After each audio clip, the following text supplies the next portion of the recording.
May 31st, 2012 Rules Committee will come to order. Councilman, would you give the blessing? Yes, sir. Rise, please. Dear Heavenly Father, thank you, Lord, for this beautiful day. And Lord, be with us as we go through the committee meeting.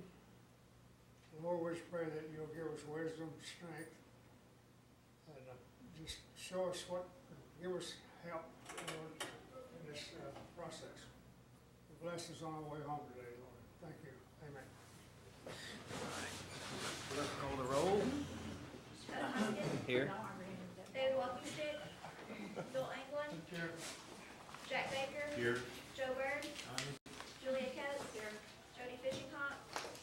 Meredith Braley. Janelle Fulbright. Don Garvin. Frankie Hargis. Present. Hannah Corey Jordan. Lee Keener. Dick Way. Here. Curtis Snell. Here. David Thornton. Karen Callan Watt. Honey. We do have a quorum. We have a quorum. First order of business is approval of the minutes from the April 26 regular meeting. Do I hear a motion to approve? Second. Councilman Garvin, Councilman Keener. All those in favor say aye. Aye. All opposed, same sign. Now move to reports. Marshal Service. Read. Yes. Danny Tanner, standing in for Shanville. We have your written report, I believe. I believe so, yes. Councilors, any questions? Well, let your written. I just wanted to say thank you to, it was Danny Doolin and Jess Anderson that came down and helped us in Stillwell with the recent 5K it was a fundraiser for Laps for Lacey, and they did a great job, and I appreciate it. Okay, thank you. All right, any further questions? All right, hearing none. Thank you, sir. Thank you. All right, Office of Attorney General, Mr. Morgan. Good afternoon. I'm standing in for Mr. Hembry. He is in Washington. We submitted a written report, and I have a couple of questions I was given prior to the meeting today. There are a couple of these that I don't work on personally, so I know a little bit of information, but I can supplement it with more specific information. The Friedman case now pending. It's my understanding the briefing schedule is in place, and the next due date is in June. But I will follow up, and I will speak to the Attorney General and follow up with either at the next meeting or prior to the next meeting, a written update on that case. Councilman Watts. Thank you. I think that we were given one update on some briefs that were submitted, and it looked like a little bit of change in the strategy. So I know it may need to be more confidential, if there has been a difference in strategy from our earlier approaches to now, I would appreciate being updated offline or however that needs to be done, because it appeared to be so. Yes. As to the not doing it in a public meeting, but we should figure out some way to keep you informed in a timely manner. And I will discuss with your attorney and the Attorney General and see how we can make sure that we get information to you in a timely manner. Thank you. Any further questions or any further to report to us? Yes, another issue is the casino in Broken Arrow. That's something the NIGC made a recent ruling as to the status of the land. I'm trying to get a copy of the actual letter. I'm sure it's easy to find. I just wasn't able to find it this morning, determining that it was not Indian country. And I will see if I can find that this week. Councilman Watts. Thank you. So, because right around, I want to say December or January, we received a request for comment from the Bureau of Indian Affairs on UKB property here in Tahlequah. And I never received a response from either the AG's office or the Chief's office to the BIA in our normal fashion, saying they have no land and they have no ability to do land and trust in our jurisdiction. So you're not saying about finding the UKB letter that we received from the BIA? No, I'm talking about the letter from the NIGC saying, because you had mentioned the status of the Broken Arrow Casino, so I was going to see if I can find that. On the UKB documents, I will locate those as well and coordinate with your attorney to make sure you have those, Okay. the most updated. Because I had gotten reassurance from the chief's office or AG's office or administration, executive branch, that we would be commenting the same as we had in the past to uphold the jurisdiction of our bounds of our sovereign nation.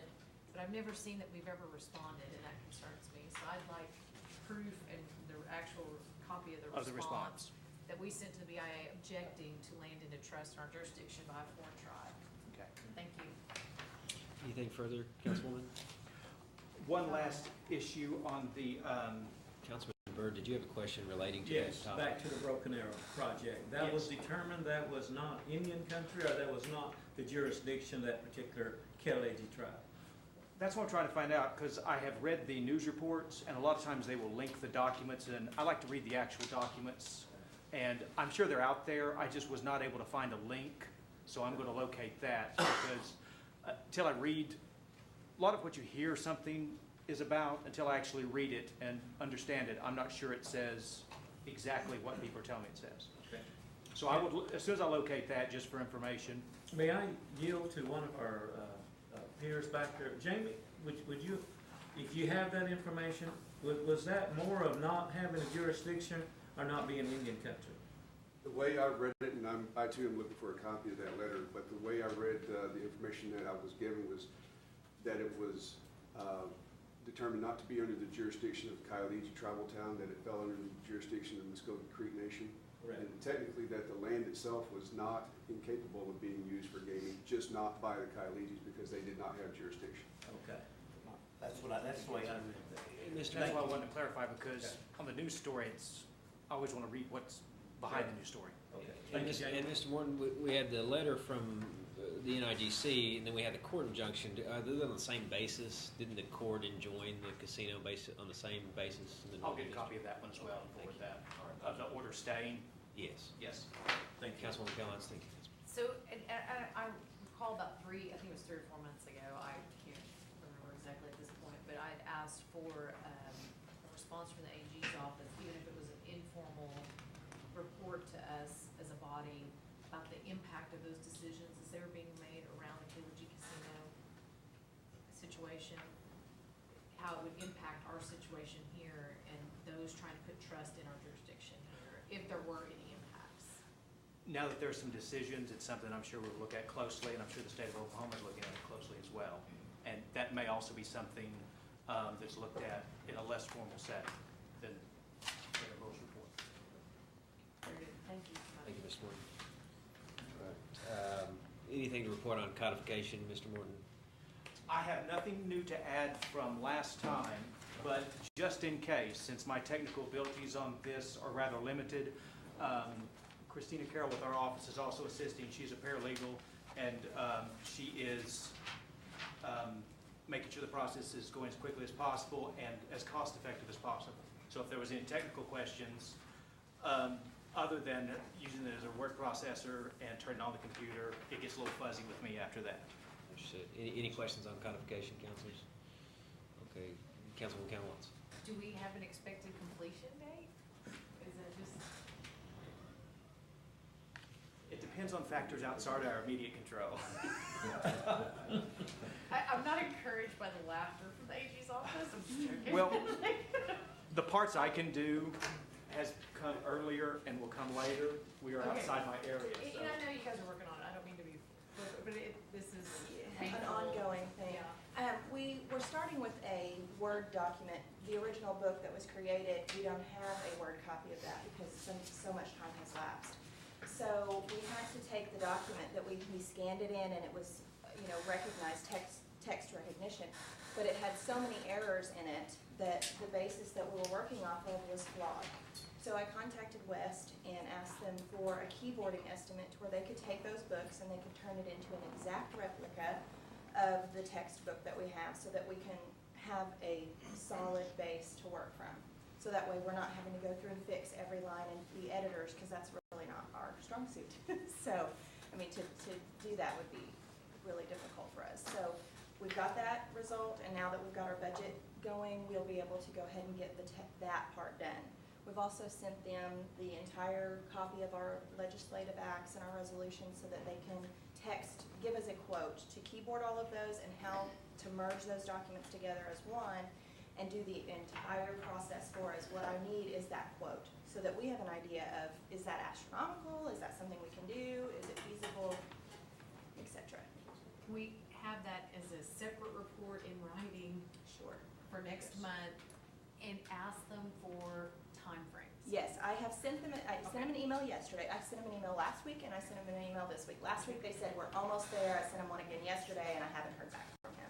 So I'm sure he's frantically going, what's up guys? You know, trying to get a response. So we're working on it. Hopefully I will have something much more concrete for you next month. But I know that this is not something that's necessarily an in-house specialty that we would probably have to do, so I'm encouraged that we're at that point. Yeah, So thank you. We're gonna make good progress, so. Thank you, Mr. Chair. The portion we would have the most time putting in after keyboarding is indexing it. And if that's a service we can outsource, that would be, it would be very expensive and time That's consuming. gonna be included in that quote. Yes. Is all the indexing and binding and, the entire process, so. I'm not, no, one last question. Certainly. Legistar, will it marry with Legistar well then, so that we can make that really accessible to our people? It should. I've gotta work with them and see, because Legistar is not a West product. But you're talking to Shelley then about it too? I will be talking to her. Once I Okay. get an idea from West what they're willing to do, then I can find out more information about Okay, that. very good, thank you. All right, we now move to the Election Commission. Do we have a representative from the commission? No representative from the commission. Councilwoman Countess. Mr. Chair, there was no report on the Administrative Procedures Act still from them, and that concerns me, because this body's asked for that, and it's tribal law. Do you have any recommendations on how we can proceed forward with that? I can tell you the feedback I got was that because they're in transition and they're getting new legal counsel, that they really, and it really is an area that requires some legal expertise. They intend to comply. They want to get their legal counsel on board to get a report, and they are going to give us a report. From my perspective, I'm comfortable giving them another month to get down the road on that. If it were different circumstances where we weren't in a transition, my level of frustration would be, what's our next step to haul them in here? But I think they are in a transition, so that's my feeling. Yes, Councilwoman. So for just planning for the next meeting, can it be a separate agenda item or noted under their reports to report out on the Administrative Procedure Act? We can ask them to include it in their report. Certainly, we can always put a discussion item on the agenda next month. I don't know what their time frame is on getting new council on board. And Diane Barker Harold, do you have any insight as to where they are on that? I do, Mr. Chair, and I did attend the election commission meeting last week, and they will be meeting next week to look at new providers for election services. There's an individual company coming in for them to review. They're going to ask for resumes. They have several people that have expressed an interest in them interviewing candidates, and hope to make a decision by week after next. Okay. And they hadn't set a new meeting time until they got that done. So, I think it still might be a challenge for them to report next month. I will send word to them that we'd like them to report next month. From my discussion with one of the board members, I feel comfortable that they know that they need to give us a report, and they will give us a report. It's just a matter of getting their legal counsel on board. So, Councilwoman. the 11th, they probably will be ready. Okay, very good. So we'll ask them again to report next month, mindful that they're seeking legal counsel. Mr. Chair. Yes, Mr. King. Thank you. If you also could make sure that they did have their budget highlights. Okay.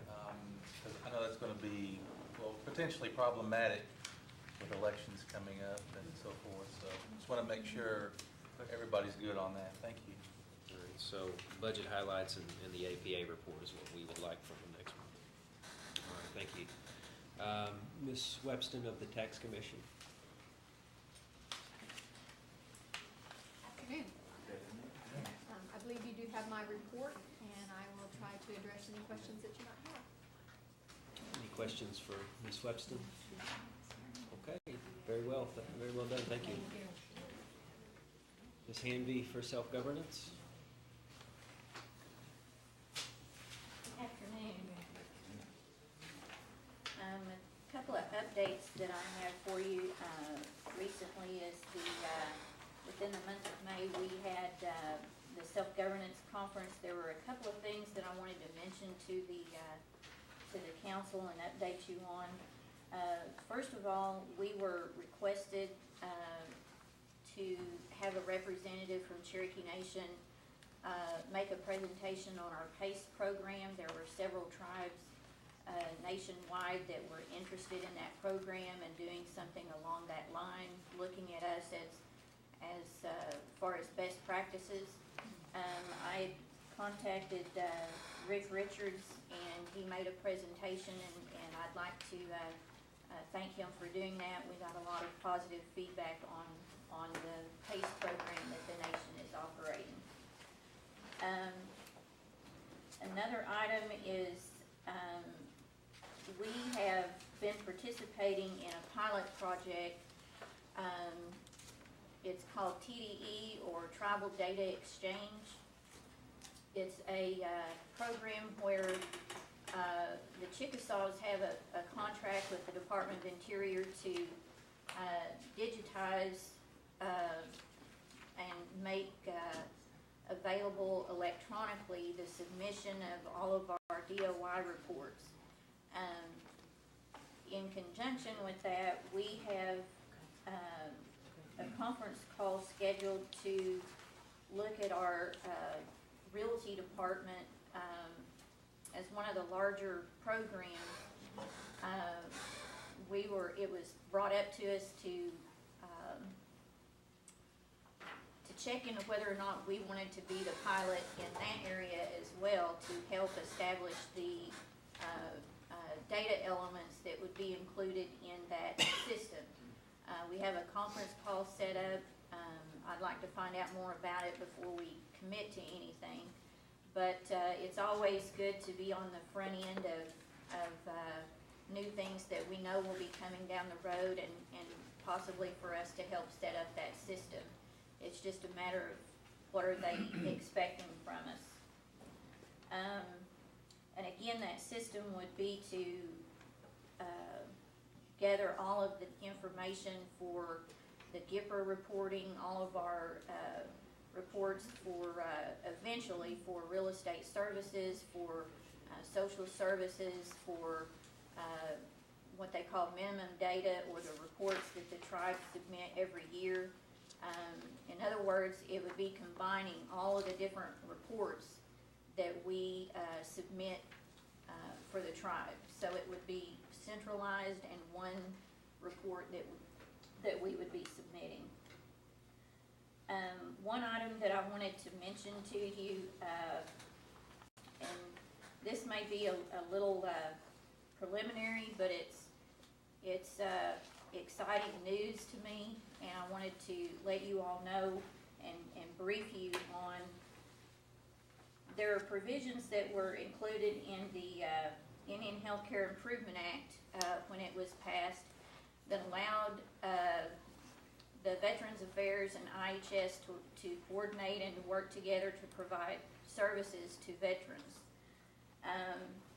The Indian Health Service and VA have a MOU that they have agreed upon to provide services to veterans.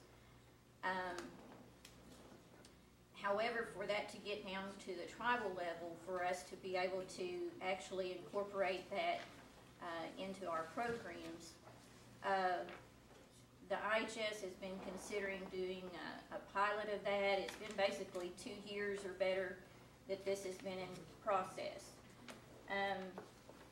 We found out through the self-governance conference, there was a breakout session that I had volunteered to moderate because I wanted to find out more about what was going on in that area. There are 11 to 13 Alaska tribes that have developed an agreement directly with the VA,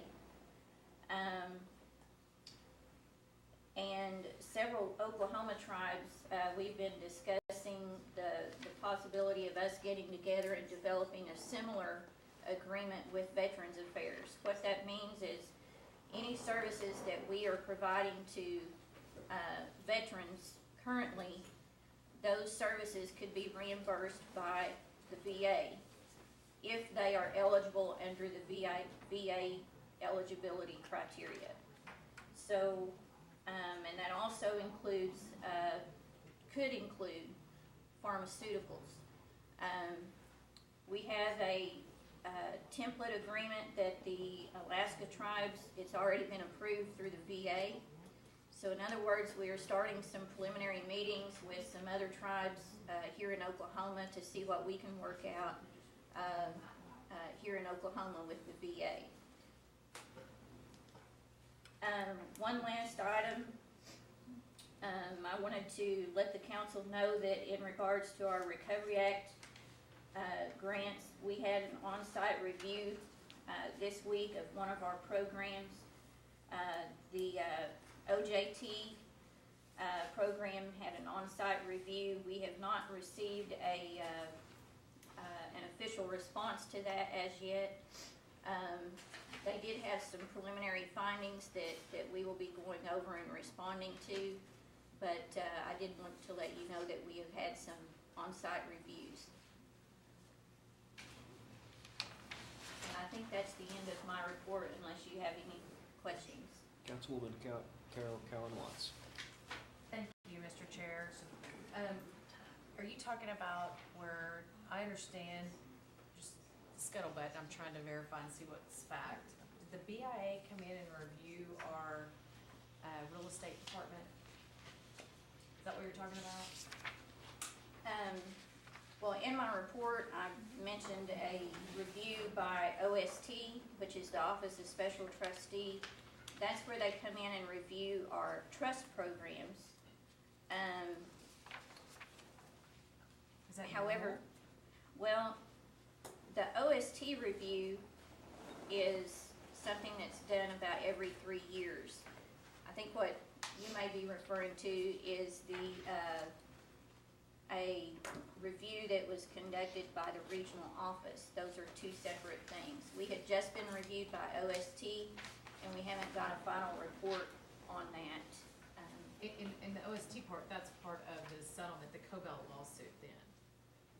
No, that's ongoing for trust programs. It's part of the federal government's responsibility as trustee.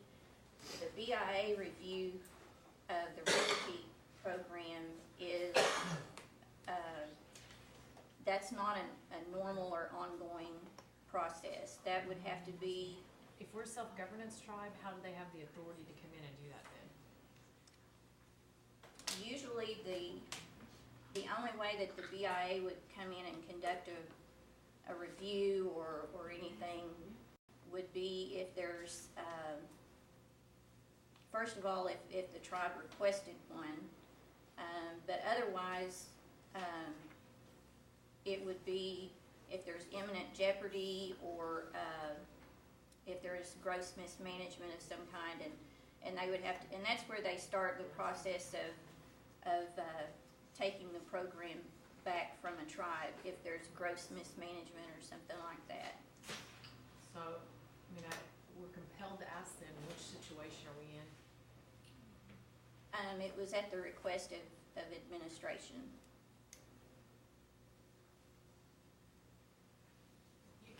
So Chief Baker requested that? I mean, I'm trying to understand why we would have them come in when we're a self-governance tribe. I have not seen an actual request. It's my understanding that it could be a verbal request, and I'm not sure. I understand, I don't know if it was the chief or the Secretary of State or who in particular requested that, but. Could we get, I don't know, if it is, I guess, Mr. Head, Secretary Head, then can we get a response on why it was requested, when it was requested, and what the findings were?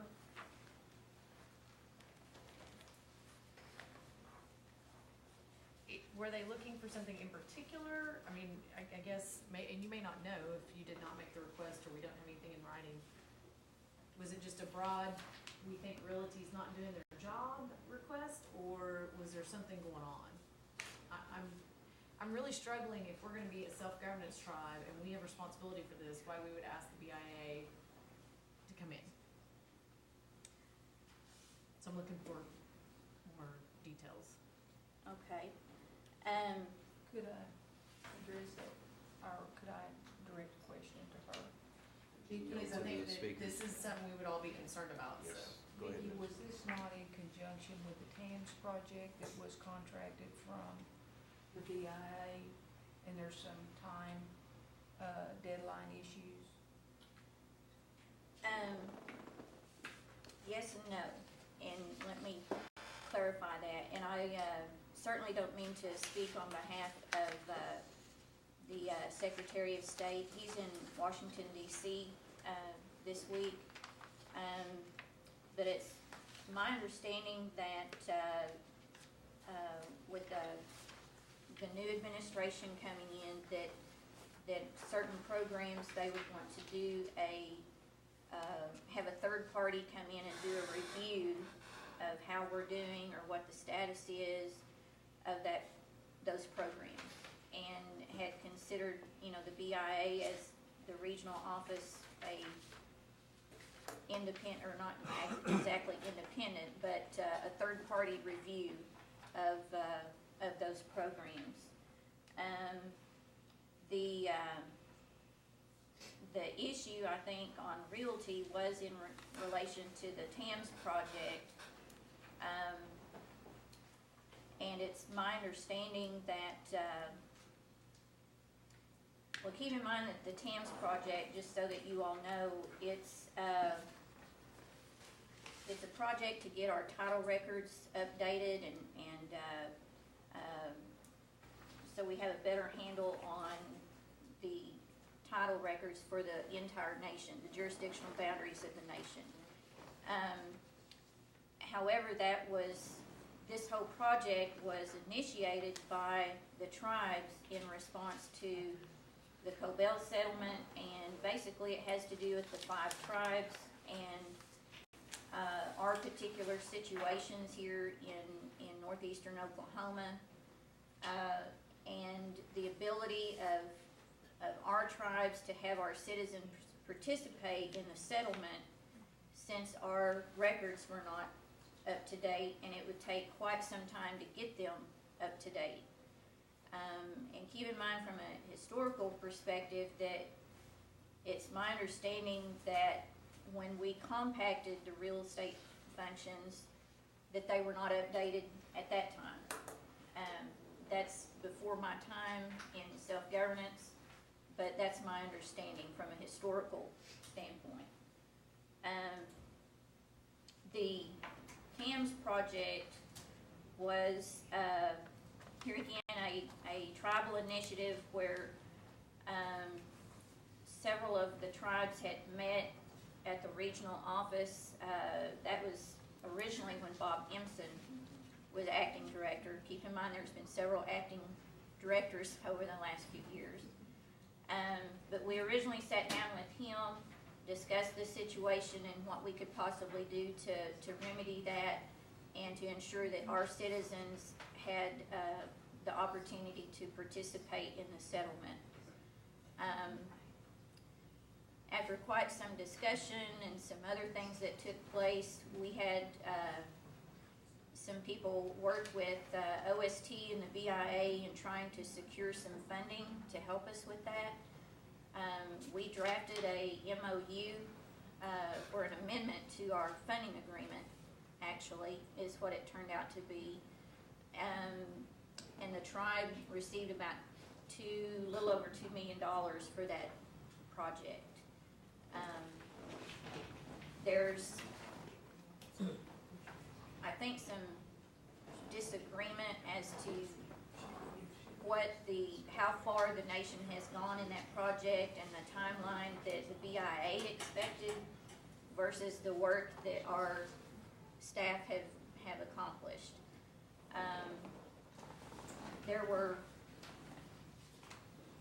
Here again, it's my understanding there were reports that were submitted by the regional office that may or may not have included all of the work that had been done by our real estate services department. There are staff looking into that as a whole. It could become a negotiation issue for me. If, to me, anytime we have entered into an agreement, we want to be sure that we're doing what we said we would do, but also that the BIA is upholding their end as well. It's a two-party agreement. We need to look at the actual language to determine, and I've looked at it, but it doesn't specify who will submit the reports, so. Mr. Chair. So can we get a copy, can we revisit the TAMS agreement and get an actual copy of that and the reports done out? And if there's any barriers to completion that we anticipate, whether it's on our side or the BIA side, so we can assess. Yes. So if it's serious enough that our administration invites the BIA into our house, I wanna know more about what's going on. Okay. I mean, is this something we've done before? Are we anticipating giving back programs, or what are we, I don't understand where we're Not- headed with this. Not to my knowledge. We've only, the term is retroseed. We've only retroseeded once in the nation's history that I'm aware of. When was that?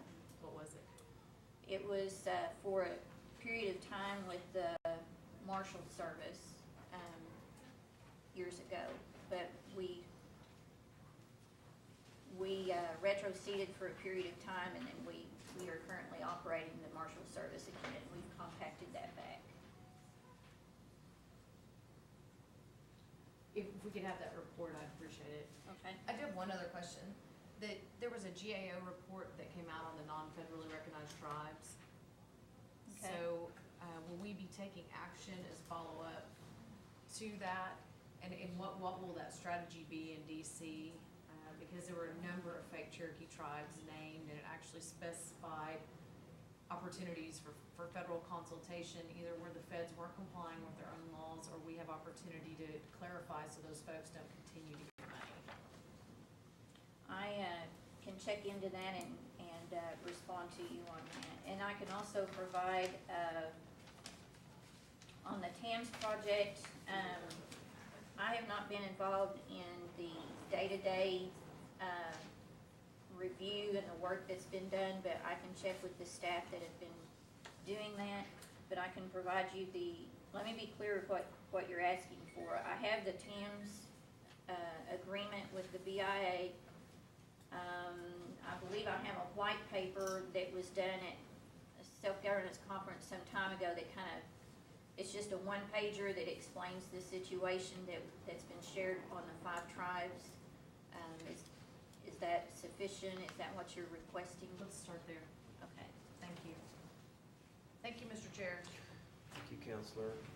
Councilwoman Coates, did you have a question? I just had a very simple question, and I'm not sure if you'll know the answer right off the top of your head, but when did we start contracting real estate services from the Bureau? Do you know approximately when that was, how long it's been? I'm not that. Off the top of Just your kidding. head. I was in high school. No, I'm just kidding.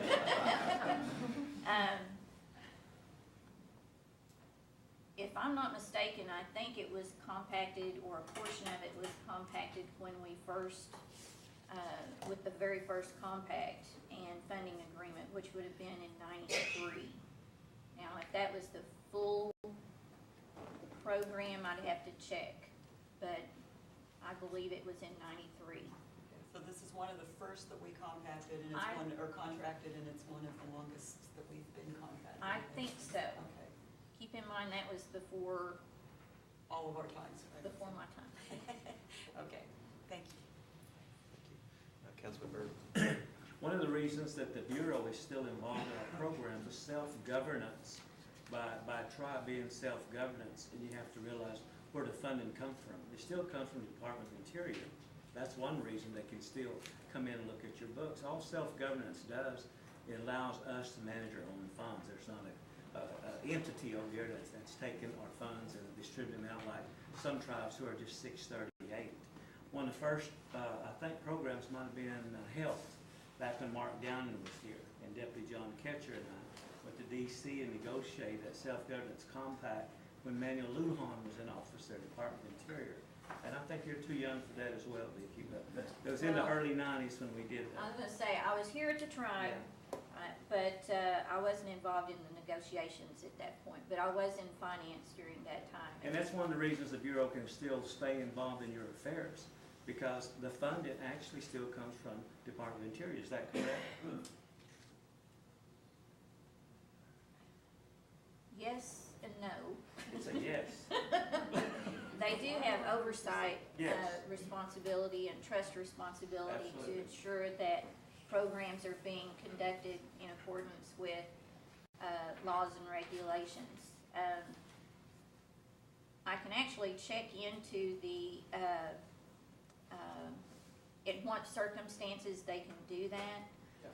But generally speaking, with self-governance, they rely on our independent audit Yes. and to ensure that we are upholding our end of the agreement, unless there's something that comes up. But generally speaking, I'll have to double check the law and the regulations as to in what circumstances can they come in. But off the top of my head, I'm thinking it's basically with something that involves imminent jeopardy and gross mismanagement, or ordinary audits and reviews that are conducted, or yet again, if it's at the request of the tribe.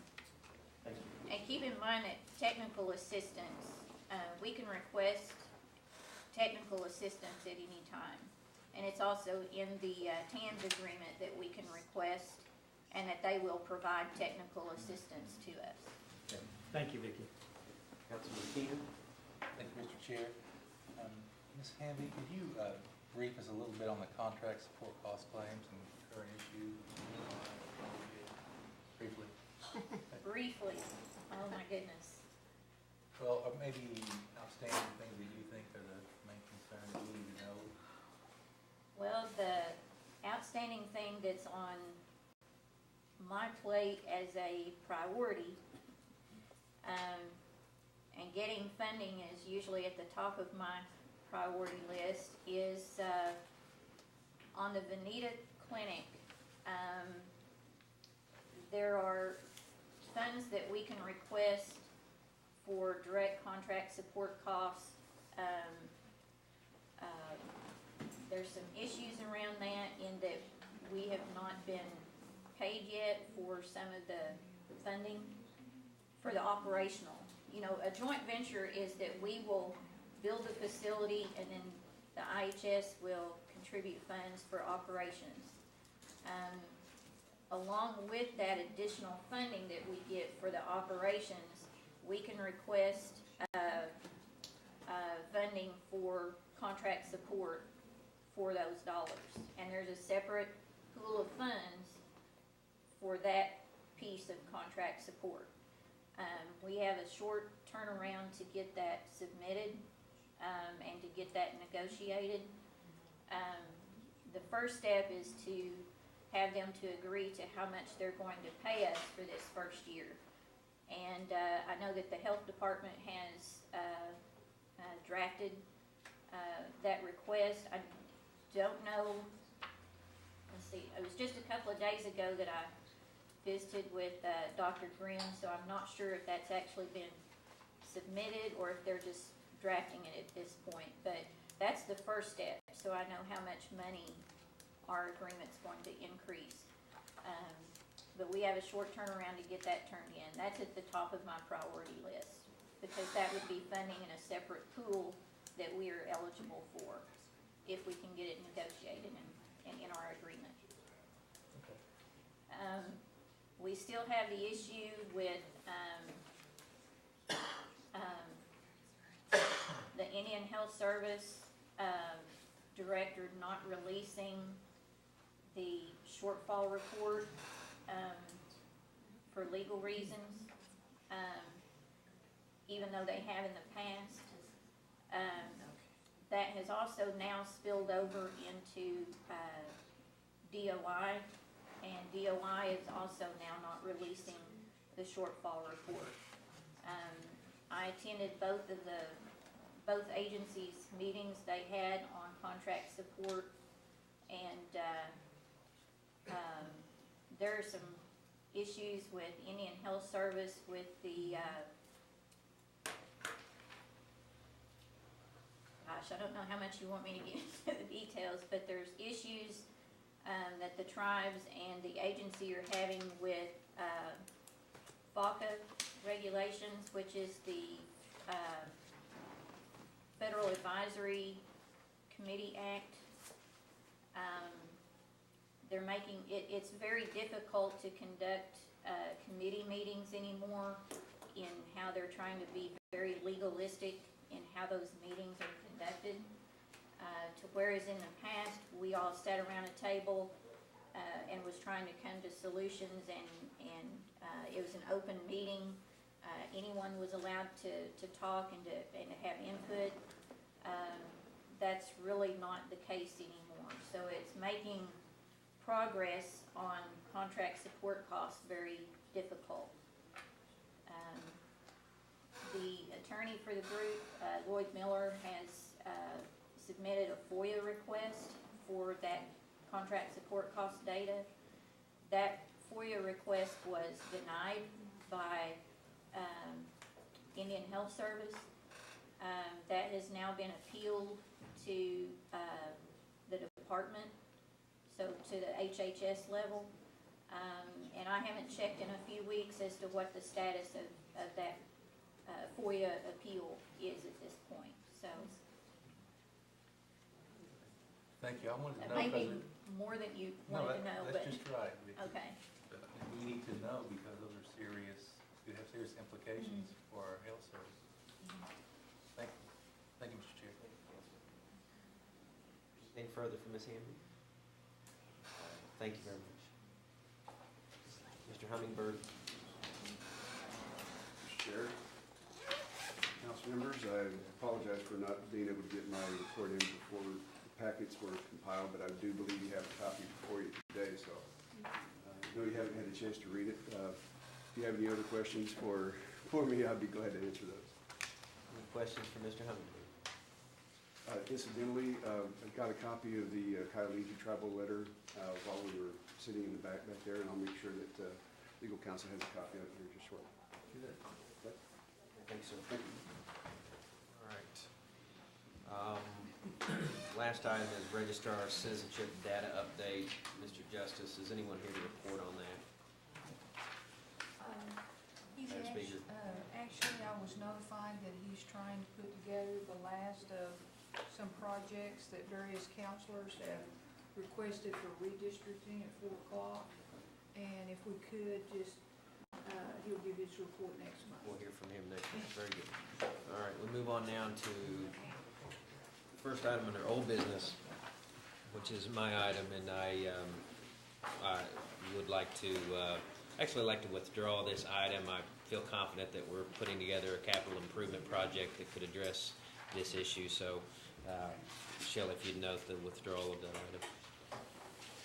Move on to old business item number 2, Councilor Fishinghawk. I would table this till next month. I know they have questions for her. Her daughter's having surgery today, so my motion is tabled till We'll next month. note Ms. Carson has an emergency today. Motion and a second. All those in favor of tabling say aye. Aye. All opposed, same sign. Table the next month. Item number 3 under old business, Councilor Fishinghawk.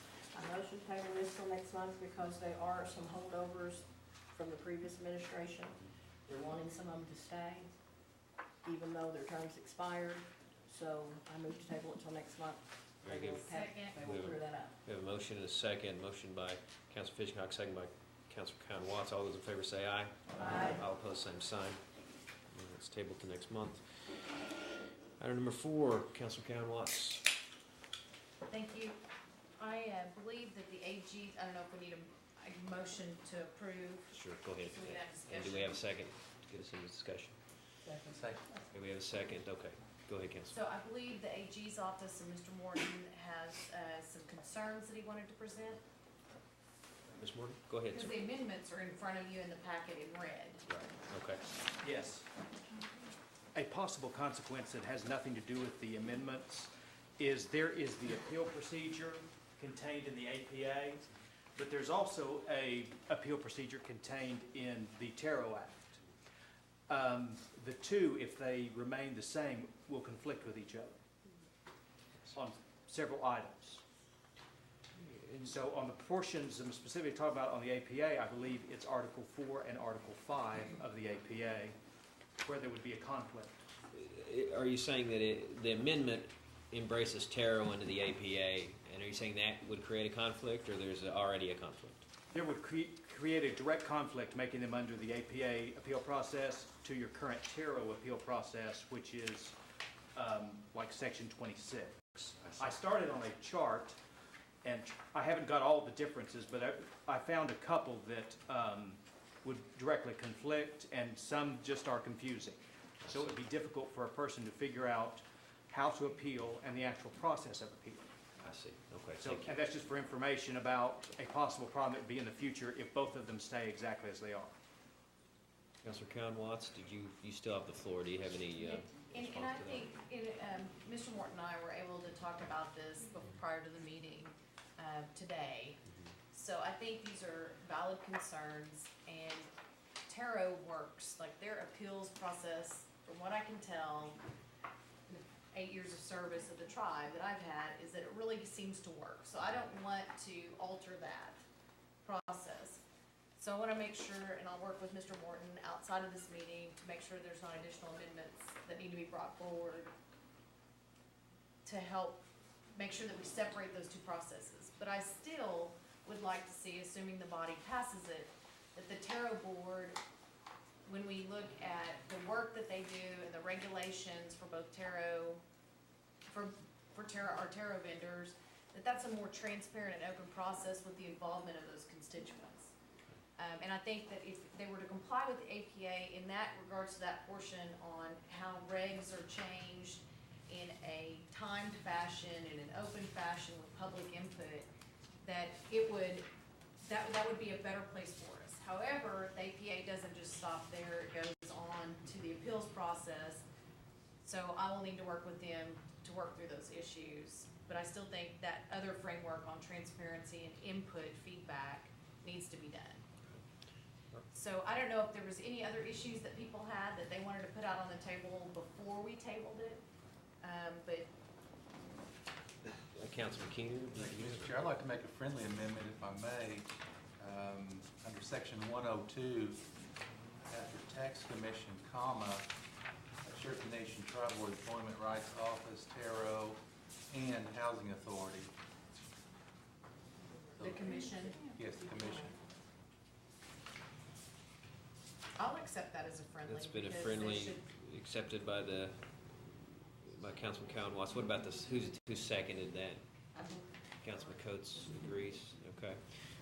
Does that raise? Is that all, Councilman Keener? Yes, okay. thank you. With that friendly, does that raise any points of discussion before we table the act? Councilman Fitchcock and then Madam Speaker. Madam Speaker. Well, I have a problem with us adding in the Housing Authority, which is a state agency that we're trying to make come under this particular act. They have to follow state laws, which has something comparable to this. And if you're worried about open meeting requirements, their open meeting requirements are even more stringent than our open meeting requirements. So without knowing why we would want to add them in here, I would be in opposition to that. Would you yield to Councilman Keener? He had a response, I Yes. believe. Well, I'm a little bit confused. I was taking my lead from you from the last meeting when you said the APA was reserved for commission, so I was just simply adding that in. It's not a commission. So, It's a state agency housing authority. well, if you read further in that A, it includes agency heads and members of agency head or agency employees. I guess we're just mixing apples and oranges, Lee, because it operates a different way. It's not a tribal entity.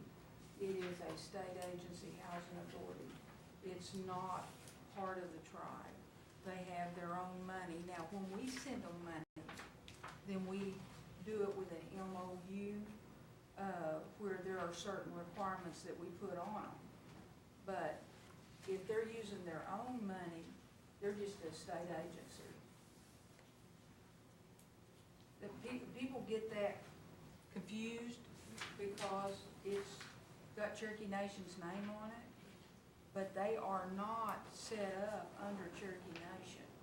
They are set up as a state agency. And there was a reason for that, because there's certain benefits that they have being a state agency. They enjoy having condemnation rights. They enjoy not having to pay ad valorem taxes.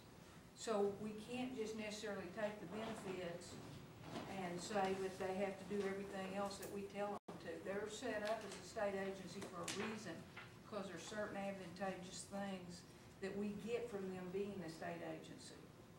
So I don't see how we can necessarily pull them under this act. They're not subject to our laws. They're subject to our agreements that we make with them if we send money to them. Is that? Thank you, Madam Speaker. That makes sense. I had Councilman Cowan watch next, but Mr. Keener, I'd like to give you a chance to respond before we go to the Councilwoman. Did you have something? Well, I just didn't think it would take anything away from. I thought it would add to. I keep hearing the word transparency being bandied about. I don't see how it adds to it. Well, I mean, it doesn't maybe add anything to it. It just ensures that we are transparent. They are a transparent agency, I should say. Well, I think they're very transparent, given the requirements that they have to meet under state law. And anytime they use our money, then we send it with its own set of rules and a contract. And we call that an MOU or MOA. But they are not us. And the reason that we are even tied to them is the state law provides that the chief makes the appointment and that we confirm that appointment. It's in the state law. That's our connection to them. And that is one of the ways that we comply with the state law and that they comply with the state law. They're not one of our departments, though. Ask another question. How about on the national level, as far as that housing money's for you? That's what I'm saying. The federal money comes to us in a block grant. If we want to send them money, we do it under an MOU. That MOU contains all the requirements that we tell them how to use the money, where to use the money, what rules go with that money. But if we don't send them money, we can't tell them what to do with their own money. They do have their own money. Now, the way we can voice our disapproval or approval of them is through the appointment of their boards, because that's provided by state law. But can we bring them under our thumb, so to speak, by our laws?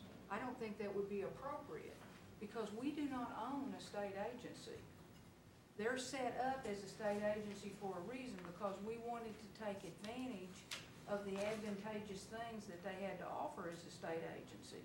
If we want to control them, then we don't want it to be a state agency. We want it to be a tribal housing department. I mean, you can't have your cake and eat it too. And I think that's what we're trying to do.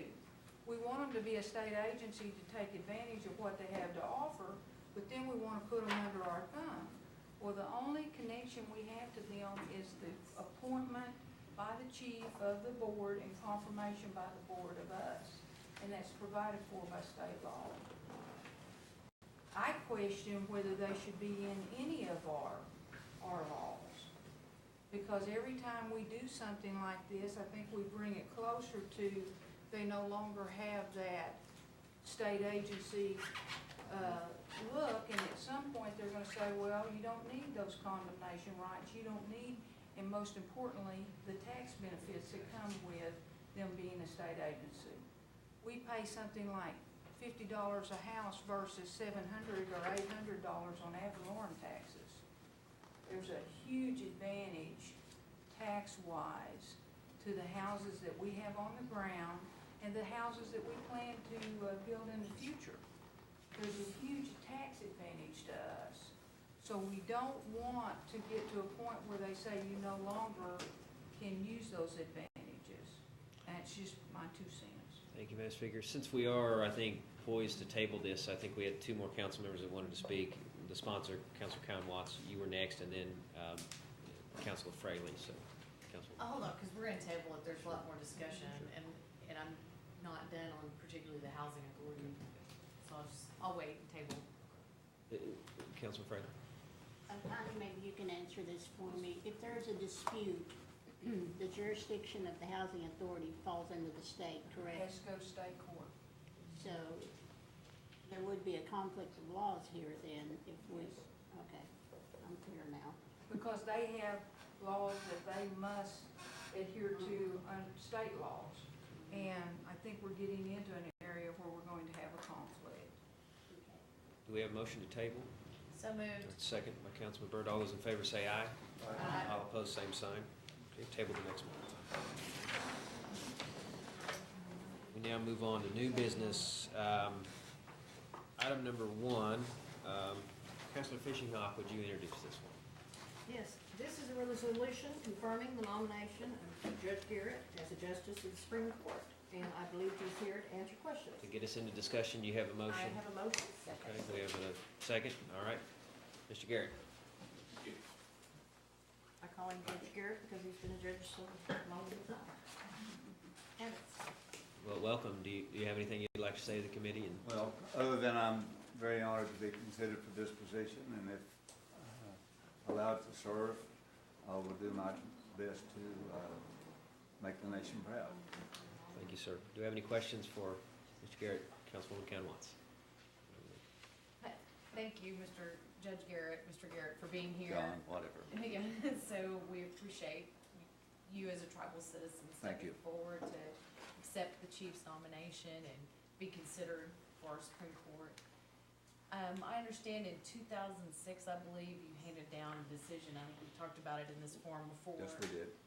Concerning the United Katua Band and their illegal casino over there, so if there were some chance that it were to come in front of the Supreme Court somehow of the Cherokee Nation and not an outside court, would you excuse yourself from those questions around the Katuas? Or how would that be handled? And I know that asking judges question and nomination process is tricky, so. No, number one, I can't ever foresee that happening, but if it did, and if I'd have to look at the facts of the situation, if I thought it was a conflict, then I would recuse myself from that. And I can't really answer that until the facts are presented themselves and it becomes an issue. And it's such a contentious issue for us here at the Cherokee Nation, apparently, at least the scuttlebutt says so, that we are under the 99/2003 Constitution, and that would be the oath of office you would take, correct? I can't answer that, but I assume that's right. You know. Thank you, Mr. Chair. Thank you, Councilor. Any other Mr. Keener, you were next. I'm sorry. Thank you, Chair. Those are basically my questions too, but you don't know which constitution we're under currently? Well, frankly, no, but I assume it's, as counsel has said, I assume that's the one that we're under, but I don't know that. Okay. It's not been an issue that I've had to face, quite frankly. Thank you. Thank you, Mr. Chair. Thank you. Any further questions, Councilor Coates? So your oath of office is going to be that you will defend the Constitution, and you're unaware of which Well, Constitution no, that's going to be? no, Is no, that- no. My oath would certainly be that I will defend the Constitution and the laws of the Cherokee Nation. Certainly. That would be the oath. You're just unclear as to what that document reads. Not to what it means, no. Reads, I Oh, said, okay. not means, but reads, Yeah. yeah. But I would take the oath that would say defend the Constitution, certainly. Judge, looking at your experience, we're very honored that you would consider this position. I was looking at your past experience and just comparing a little bit on my own of the experience we have with the current court that we have, the other justice, and your experience really weighs in heavily there, and we appreciate that. I just wanted to even consider that. As far as the Constitution, it's the 99 Constitution, but you wouldn't be the only one. If there was a question, if you'd ask our 300,000 members out there with this last election, I'm not sure you'd get a majority. But so having said that, and looking further into this, we just appreciate you doing that. You're probably one of the very few people that can say OCO and Boomer Sooner in the same sentence. Thank you. Thank you, Councilman. Councilor Harris. Mr. Garrett, how long have you been a judge? Well, I was a district judge for 15 years. Prior to that, I was a city judge in Muskogee for 10 years. So off and on, roughly 25 years in the judicial, plus I practice law.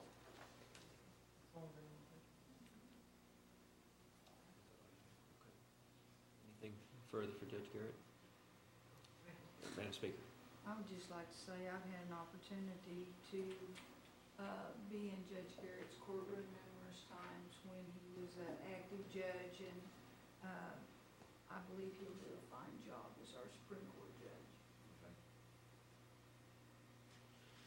Thank you, Mr. Garrett.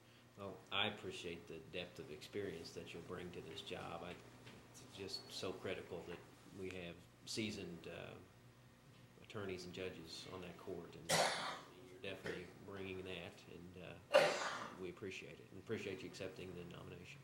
It's an honor. Thank you. Anything further? All right, we'll now move to a vote. This is a resolution. We have a motion and a second. All those in favor of the resolution say aye. Aye. All opposed, same sign. Aye. Do a roll call.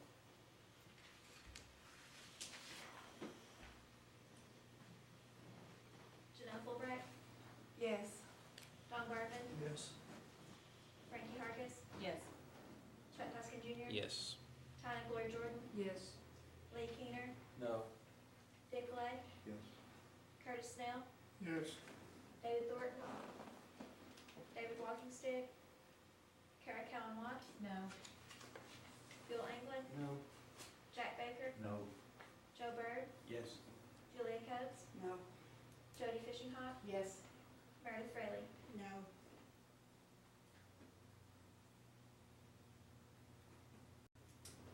We have 9 yes and 6 no.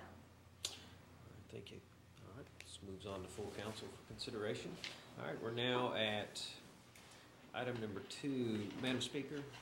Yes, I understood that Ms. O'Leary had an emergency and was not able to come today, so I would go ahead and ask that we table that until next month so she could be here to answer questions. We have a motion by the speaker and a second by Councilor Fishinghawk. All those in favor of tabling next month say aye. Aye. All opposed, same sign. Table the next month. Thank you, Madam Speaker. Councilor Fishinghawk, item number 3. This one, you all did not get a copy in time to go out with the book because of that, and because of the lateness in it, I moved to table it till next month, but we will have it, and I expect it to go out early, so everybody will have a chance to look at it. Moved and second by Councilor Byrd. All those in favor say aye. Aye. All opposed, same sign. We'll table the next month. Councilor Fishinghawk, you are busy today. Item number 4. Okay, number 4. This is an amendment to the GRA. It appears. Okay. I make a motion to approve this item, so we can move it to discussion. We got a motion. Do we have a second? Second. We have a second by Councilor Cowan Watts. Councilor Fishinghawk, would you like to walk us through the amendments? They will be on page 2 of it. They're in red, is the changes. The reason I brought this forward is last administration, I was having problems getting answers to questions. GRA's employee request that was going through, it was creating a bottleneck. I'm running into the same problem this time. What it simply does is your GRAs will be directed to one of the legislative aides. I do believe it's Gail that has been taking care of them. It'll be directed to whichever department, agency, CEO, supervisor, or entity, or director, and they will come back to us instead of going through the old admin way. Is it basically what it is? It's changing the way of how we handle it. Okay. Any questions? Councilman Hamlin? Thank you. So, just to clarify, we would still keep records here, but it would go directly to those department heads, so we wouldn't have to funnel it through a single person. It will be At funneled through. administration. My problem, can I?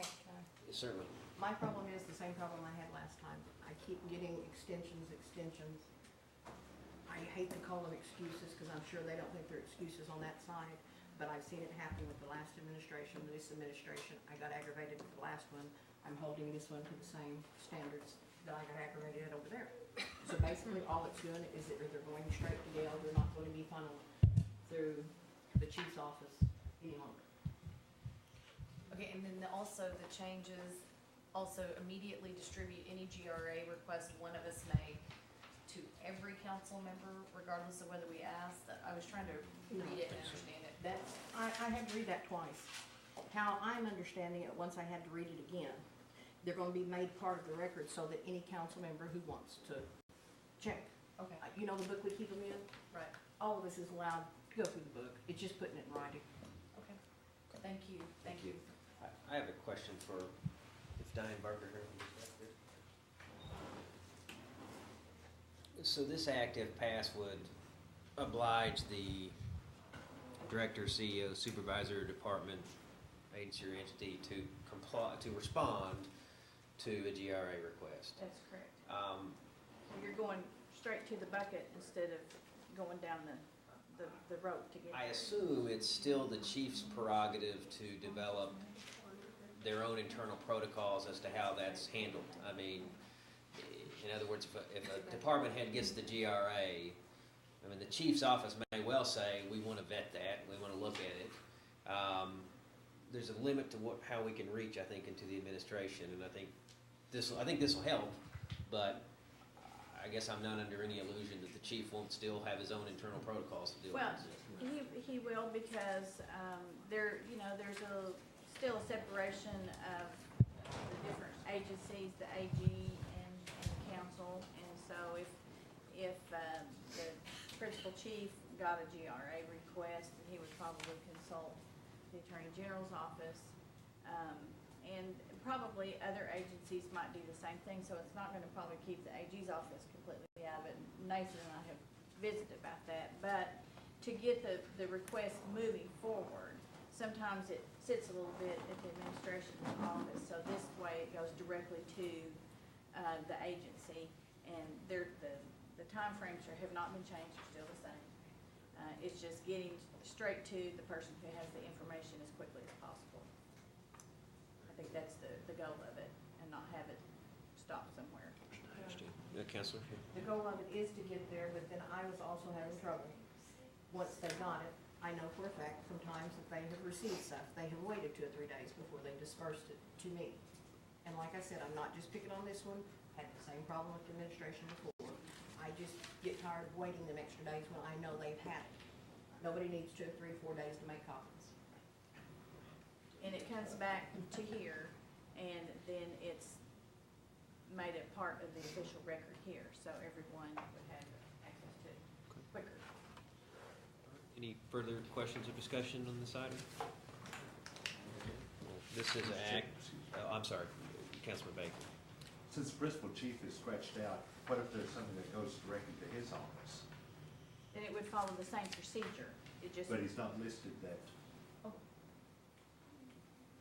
We could ask for those records. Is the councilman making a friendly amendment? Then we add the principal chief, the common director. Okay. It's been accepted by the mover and the seconder. Okay, very good. So we'll restore what has been struck. Is that what we would do at 5B? By column. Okay.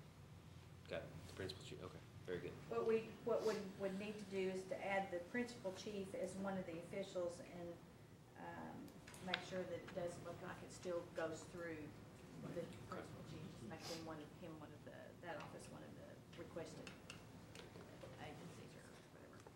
All right, any further discussion? Madam Speaker? Thank you, Councilor Baker. Let me just make sure, just for housekeeping only. It will go through Gale over there, come back to Gale. It will go to the council member that has requested it, then Gail will place it in our book system that we've always utilized before. That's the procedure. And it'll go in the legislative aid according, the way this is written. She keeps a filing She keeps system, file and it. she keeps them filed. It'll go to the speaker and the principal. Okay. Okay, all right, any further discussion? All right, this is an act, so we'll do a roll call. Clerk will call the roll.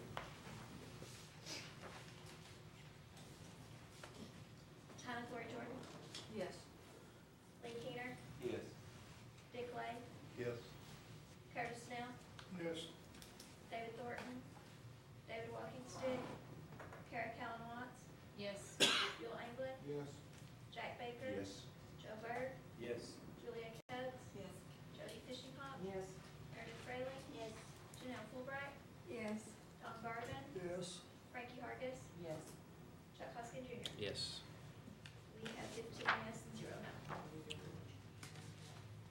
All right, very good. We are now at new business item number 5, Councilman England. We've got Sharon here, she can give you an abbreviated synopsis on this. Well, and I would like to say that administration has asked if we could please withdraw this at this time. They think there needs to be a little bit more language changed or added to that for review. So we would ask if we could withdraw that. Councilman, are you withdrawing or tabling? He said withdraw, so. Councilman, are you withdrawing? All right, it's been withdrawn by the councilman. Very good. Note that in the records. Okay.